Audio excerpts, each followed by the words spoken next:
সাথে পড়ুন, লা ইলাহা ইল্লাল্লাহু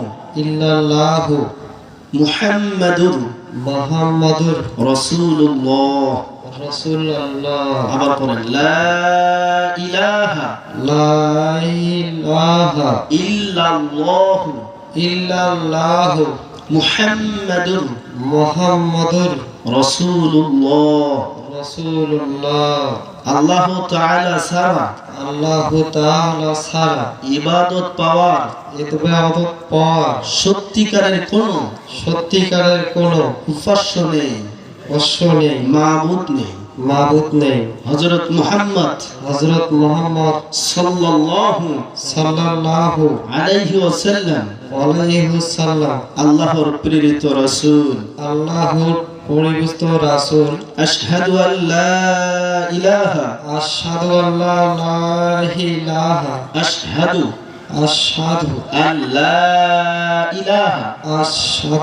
আল্লা ইলাহা ইল্লাল্লাহু ওয়াহদাহু লা শারীকা লাহু ওয়া আশহাদু আন্না মুহাম্মাদান আবদুহু ওয়া রাসূলুহু। আমি সাক্ষ্য দিচ্ছি যে আল্লাহ ছাড়া কোনো মাবুদ নেই, কোনো উপাস্য নেই।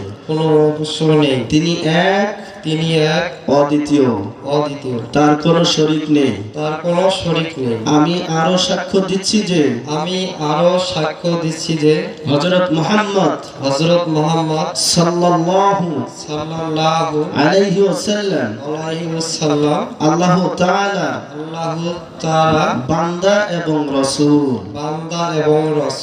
আল্লাহু আকবার, তাকবীর, লিল্লাহি তাকবীর, লিল্লাহি তাকবীর। এই মুহূর্তে আমাদের এখানে যারা আমরা মুসলিম, আমাদের প্রত্যেকের কোনো না কোনো গুনাহ আছে, কিন্তু এই মুহূর্তে তিনি আমাদের মিজানুর রহমান ভাই, যিনি তার স্বধর্ম ত্যাগ করে সনাতন ধর্ম ত্যাগ করে ইসলামের সুশীতল ছায়ায় আশ্রয় গ্রহণ করেছেন কালেমা পড়ার মাধ্যমে, আল্লাহ তাআলার একত্ববাদ এবং রাসূলের রিসালাতের ঘোষণার মাধ্যমে ঈমানকে গ্রহণ করেছেন। ঈমানকে তিনি সুন্দরভাবে আমাদের সামনে এনেছেন। ঈমান আনতে হয়, তিনি ঈমান এনেছেন আর আমরা ঈমান পেয়েছি, কিন্তু তিনি আমাদের কাছ থেকে এসে ঈমান এনেছেন। তিনি ঈমান এইমাত্র এনেছেন। তো তার সাক্ষ্য গ্রহণের সাথে সাথে আল্লাহ তাআলা রাসূলের ঘোষণা অনুযায়ী তার বিগত জিন্দেগীর যত গুনাহ আছে সব গুনাহ আল্লাহ ক্ষমা করে দিয়েছেন। নিষ্পাপ একটি মুসলিম ভাই, এখন সকল মুসলিম ভাইদের পক্ষ থেকে আমি তাকে আলিঙ্গন করে আমাদের ইসলামের সুশীতল ছায়ায় আশ্রয় গ্রহণ করবার জন্য তাকে মুবারকবাদ, আন্তরিকতার সহিত তাকে বুকে জড়িয়ে নিচ্ছি।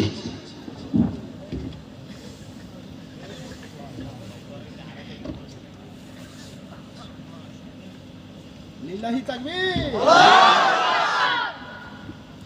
এখন শুনুন, ইসলাম এত সুন্দর একটি ধর্ম,